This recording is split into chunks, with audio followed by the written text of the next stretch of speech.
প্ৰধানমন্ত্ৰী মৎস্য সম্পদ যোজনাৰ অধীনত এজন অসমীয়াৰ প্ৰশংসনীয় প্ৰয়াস। আপুনি চৰকাৰী আঁচনিৰ জৰিয়তে গ্ৰাম্যাঞ্চলত পৰ্যটন ক্ষেত্ৰ হিচাপে গঢ়ি তুলিব বিচাৰে নেকি? যোৰহাটৰ এহাল দম্পতীয়ে চৰকাৰী আঁচনিৰে দেখুৱাবলৈ সক্ষম হৈছে অসমীয়াগিৰি ক'ত কেনেকৈ। জানিবলৈ হ'লে চাওক আমাৰ এই প্ৰতিবেদন। প্ৰধানমন্ত্ৰী মৎস্য সম্পদ যোজনাৰ অধীনত যোৰহাটৰ এহাল দম্পতীয়ে আৰম্ভ কৰিছে এক ব্যতিক্ৰমী প্ৰচেষ্টা। যোৰহাট নগৰৰ পৰা কিছু নিলগত অৱস্থিত নআলি টিমটিমীয়া অঞ্চলত প্ৰায় ২০ বিঘা মাটি সামৰি আৰম্ভ কৰিছে মীন পালনৰ লগতে গ্ৰাম্যাঞ্চলত পৰ্যটকক আকৰ্ষণ কৰাৰ বাবে এখন বিশেষ ৰিজৰ্ট, য'ত থাকিব চাহ বাগানৰ মাজে মাজে কটেজৰ লগতে পৰম্পৰাগত থলুৱা খাদ্যৰ সম্ভাৰ।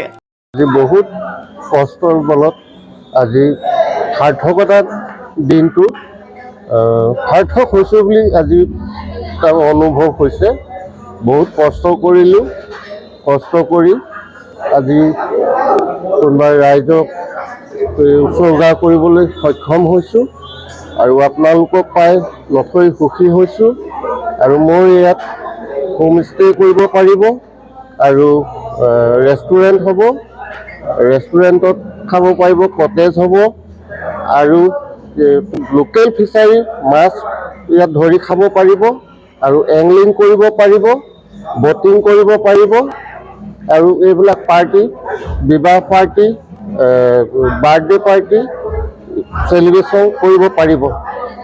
এয়াই আৰু যোৰহাট চৰ্দাৰ আলি টিমটিমীয়া গাঁও, যোৰহাট চৰ্দাৰ আলি টিমটিমীয়া গাঁও, জলপৰী ৰিচৰ্ট। ইয়াত যদি আপোনাৰ থকা খৰচটো 24 hours 2000 rupees হ'ব আৰু খোৱা বোৱাবিলাক মেনু মতে হ'ব, মেনু মতে হ'ব। বাবুল মোহন গগৈ আৰু তেখেতৰ পত্নী কৃষ্ণা গগৈ নামৰ দম্পতীয়ে হাতত লোৱা এই প্ৰয়াসৰ শুভাৰম্ভণি কৰে যোৰহাট বিধানসভা সমষ্টিৰ বিধায়ক হিতেন্দ্ৰনাথ গোস্বামীয়ে। আৰম্ভণি অনুষ্ঠানত উপস্থিত থাকে যোৰহাট জিলা আয়ুক্ত জয় শিৱানীৰ লগতে মীন পালন খণ্ড আৰু কৃষি বিভাগৰ বহুকেইগৰাকী বিষয়াই।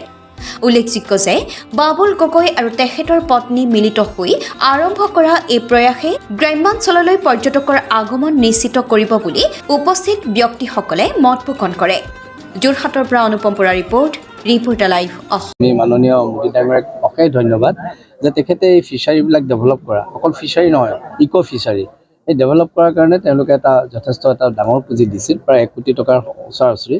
তাৰে গোটেই টকাটো ইয়াত অহা নাই, হয়তো ইয়াত 35 লাখ তেখেতসকলৈ দিছে আৰু তেওঁলোকে মানে চৰকাৰে দিছে, বাকী 30 লাখ ভোট কৰোঁ দিছে, প্ৰায় 50-50 বেচিছত বা 60-40 বেচিছত। আৰু প্ৰধানমন্ত্ৰীয়ে যে এনেকুৱা আঁচনি নলহেঁতেন হয়তো আমি তেনেকুৱা ধৰণৰ এনেকুৱা স্কিমবিলাক নাপালোহেঁতেন। আৰু মই খুব সুখী যে মই যোৰহাটত মই কৈছোঁ যে 35 years আগতে মই প্ৰথম বিধায়ক হৈছিলোঁ। আমি গাঁও অঞ্চলত এনেকুৱা ধৰণৰ কথা ভাবোঁ, কিন্তু আমি পাৰিম জানো, এনেকুৱা এটা ভাৱ আছিল। আৰু ইয়াত যি হিতাধিকাৰী আছে কৃষ্ণা গগৈয়ে, তেওঁ সেইটো প্ৰুফ কৰিলে যে আমি পাৰিম। আৰু এতিয়া মই লোককো কৰিম, তেওঁলোকে যি পাৰে আমি কেলৈ নোৱাৰিম। এইটো এটা ডাঙৰ মেছেজ আমাৰ যোৰহাটৰ কাৰণে। খুব সুন্দৰভাৱে ফিচাৰী কৰাৰ লগতে ৰিচৰ্টো কৰিছে।